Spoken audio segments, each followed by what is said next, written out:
Hello दोस्तों, आइए हम बात कर लेते हैं कुछ कीवर्ड्स के बारे में और जिसे लोग भागते हैं अक्सर। और पहला कीवर्ड है फाइनेंसिंग फॉर डेवलपमेंट, है ना। डेवलपमेंट के लिए वित्तीयन।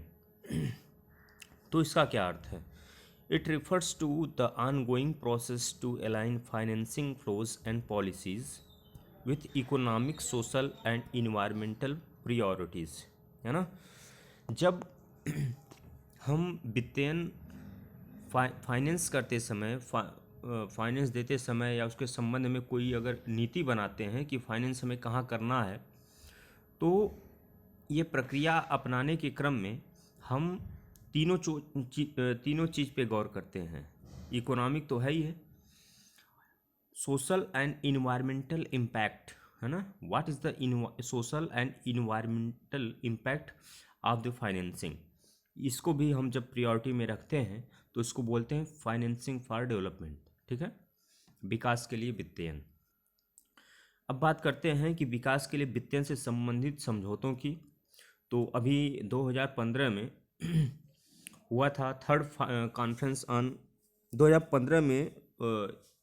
आप जानते ही हैं कि COP21 भी हुआ था, पेरिस भी हुआ था 2015 में, और 2015 में ये भी हुआ था। तो दोनों महत्वपूर्ण जो इम्पोर्टेंट कॉन्फ्रेंस हैं वो 2015 में हुए थे।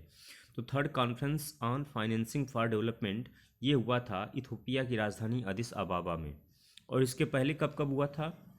ये किसका अनुसरण करता है? जो ये कॉन्फ्रेंस हुआ है थर्ड कॉन्फ्रेंस, ये अनुसरण करता है मॉन्टेनरी, मैक्सिको में एक जगह है, वहाँ कंसेंसस 2002 में जिसे अपनाया गया था।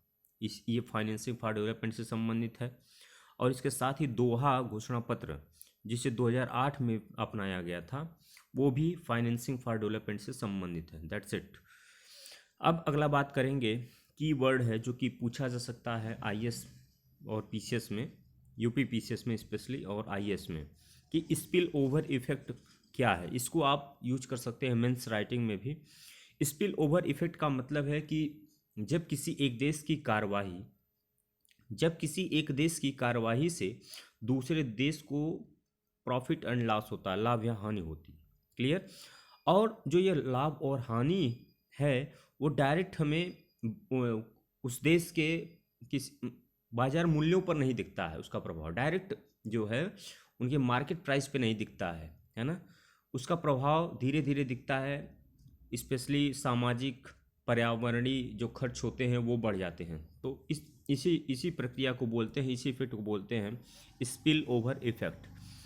क्लियर? अब आइए दूसरे कीवर्ड की बात करते हैं, global MAT, global minimum alternative tax. Clear? इसे कहते हैं ग्लोबल मैट, जी मैट।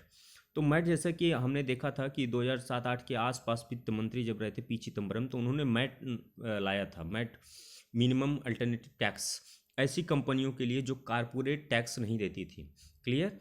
क्योंकि कारपोरेट टैक्स में क्या होता था कि उनको बेनिफिट दिखाना होता था, बेनिफिट पे लगता था, जितनी प्रॉफिट होती थी उस पर टैक्स लगता था, कारपोरेट टैक्स। तो बहुत सारी कंपनियां जो लाभ में होती थी उसके बावजूद अपने को डेफिसिट में दिखाती थी कि घाटे में है, और वो उससे बच जाती थी, कारपोरेट टैक्स से बच जाती थी। इसीलिए पी चिदम्बरम साहब ने मैट लाए, मिनिमम अल्टरनेटिव टैक्स, की जितना टर्नओवर है उसी पे आप कुछ परसेंटेज दीजिए। क्लियर? लेकिन होता क्या है कि बहुत सारी कंपनियां, अगर हम ग्लोबल लेवल पे देखें, एमएनसीज जो हैं वो ऐसे जगह अपने मुख्य कार्यालय को इस्टेब्लिश करती हैं जहाँ पे बहुत कम टैक्स होता है ना। जैसे कि मान लीजिए कि अगर हम देखें एफडीआई वगैरह, तो सिंगापुर वगैरह से क्यों भारत में एफडीआई ज़्यादा आती है? क्योंकि वहाँ पे कंपनियों ने, ये एक इंटरनेशनल रूल है कि जहाँ पे मुख्यालय रहेगा कंपनी का वहीं पे उस पर टैक्स इम्पोज किया जाएगा। क्लियर? आप अपने कंपनियों की गतिविधियाँ कहीं और संचालित कर रहे हैं, कहीं और से कर रहे हैं, बेनिफिट कहीं और ले रहे हैं, और आपने अपना हेडक्वार्टर कंपनी का वो टैक्स हेवन कंट्री में इस्टेब्लिश किया है। क्लियर? तो इससे कंपनियां क्या होती हैं कि टैक्स देने से बच जाती हैं, इवेट कर जाती हैं। क्लियर?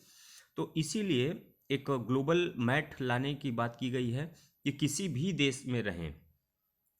देश में रहें, कोई भी कंपनी रहे या कोई भी सरकार रहे, उसे कम से कम एक न्यूनतम मिनिमम अल्टरनेटिव टैक्स, एक न्यूनतम वैकल्पिक टैक्स लगाना ही पड़ेगा और उन कंपनियों को यह टैक्स देना ही पड़ेगा। तो ग्लोबल मैट का यही पर्पज़ है कि कंपनियां जो हैं वो टैक्स इवेड करने से बच न पाएँ। ठीक है, तो इसी को कहते हैं ग्लोबल मैट। Thank you.